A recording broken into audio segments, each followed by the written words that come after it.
everybody, JC here with another T&I toy review. And today's review is in association with MarvelousNews.com, your #1 news source for everything Marvel. And for today's review, we're going to be taking a look at the upcoming Marvel Legends Infinite Series Avengers Age of Ultron War Machine figure. Now this figure comes packaged in the same style of packaging we've seen with all the Marvel Legends Infinite Series Avengers figures. This is the third wave, the Hulkbuster Build-A-Figure wave. And so we've got the Avengers Age of Ultron movie logo up top, since this is a movie figure. And on the top of the packaging we have a little A, since he's an Avenger. We've got the figure clearly displayed in the window box packaging, and then we've got that Marvel Legends Infinite Series logo down below, and with the name of the character. On the sides of the packaging we have some artwork for War Machine. It's the same image on both sides. And then on the back of the packaging we have a look at the actual figure. Again, we have the Marvel Legends Infinite Series logo, the Avengers Age of Ultron logo, and a little brief bio for the character in multiple languages. And then down below we have a look at all the figures in the Hulkbuster Build-A-Figure wave.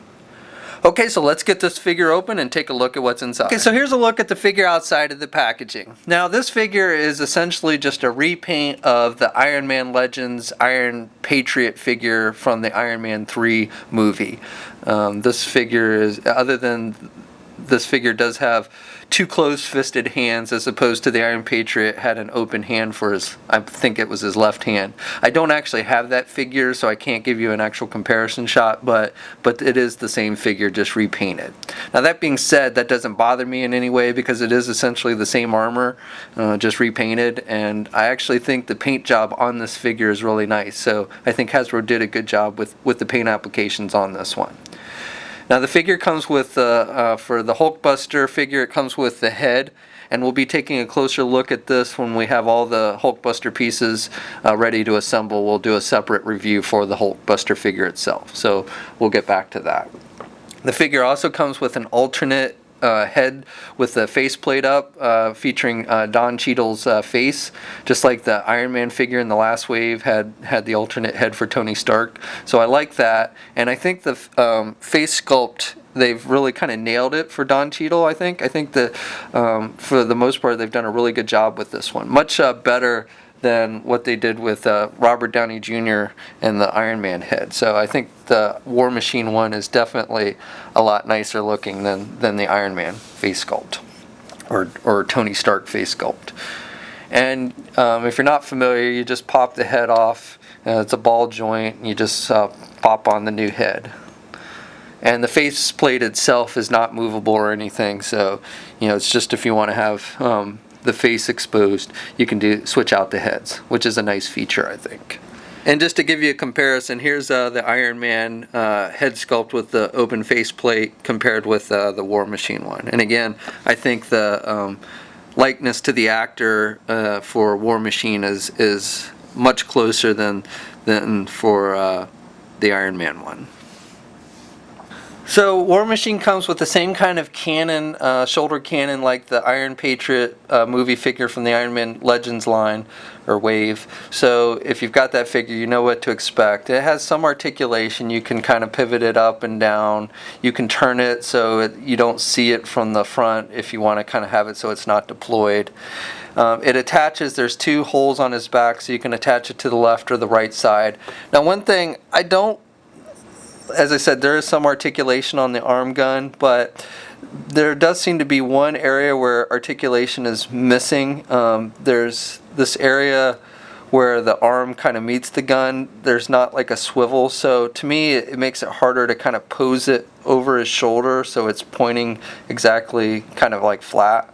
So I don't know. I would have liked to have had an extra point of articulation just so you could get this cannon in a little bit better poses on his shoulder. But other than that, I think it's pretty good. And again, if you have that Iron Patriot figure, that movie figure for the Iron Patriot, you know what to expect, because it's the same cannon and the same setup.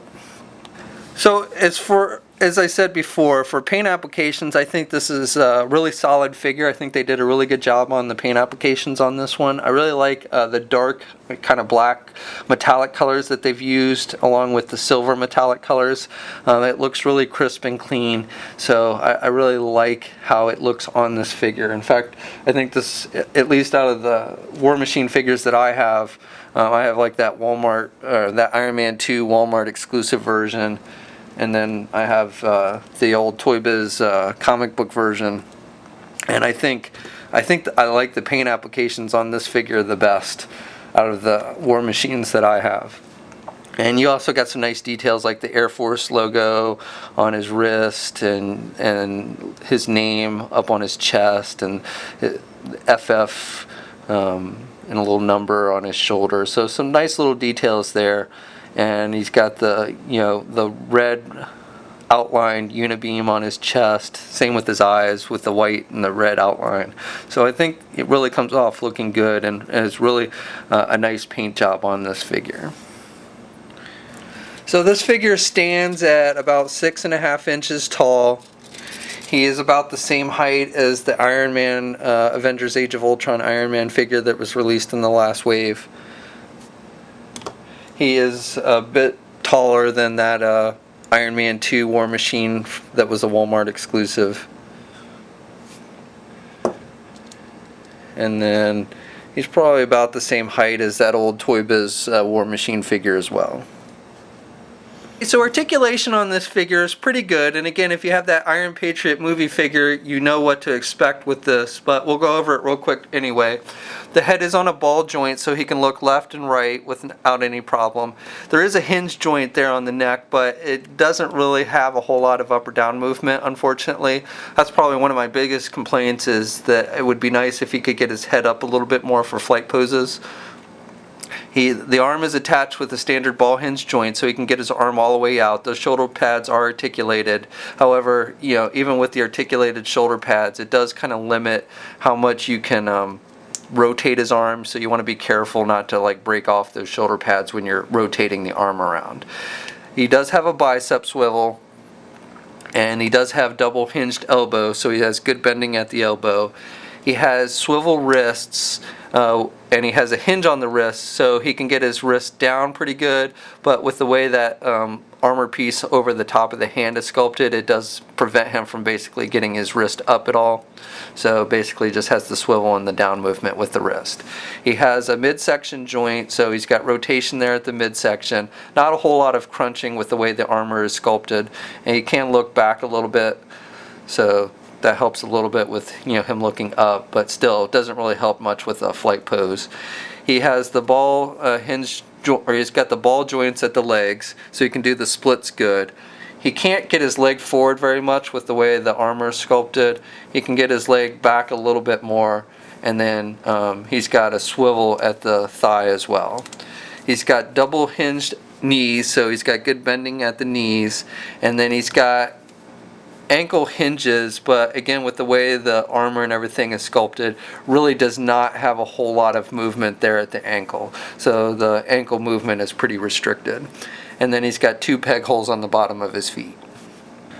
Okay, so that's my review. Overall, I would say this is a really good figure. I think Hasbro did a really nice job with the paint applications on the figure. I like the alternate head, and I think they did a pretty good job of capturing the actor's likeness with it. My only real complaint with it is I would have liked to have seen more articulation in the head sculpts for flight poses, and maybe a little more articulation on the gun arm for his shoulder cannon. But otherwise, I think Hasbro did a really nice job. In fact, I'd say this is probably one of the nicest War Machine figures that Hasbro has done. Now, granted, it is a reuse of the Iron Patriot mold, but being as that's pretty much what we saw in the movie is just a repaint of the Iron Patriot, I can't really fault Hasbro for reusing the mold. And it's not a bad mold. So, again, I think this is a really solid figure that will fit in nicely with your movie collection figures. So this figure, along with the rest of the Hulkbuster wave, is slated to hit here in the United States, I would say mid-August, if not sooner, but mid-August is the target date I would start looking for these.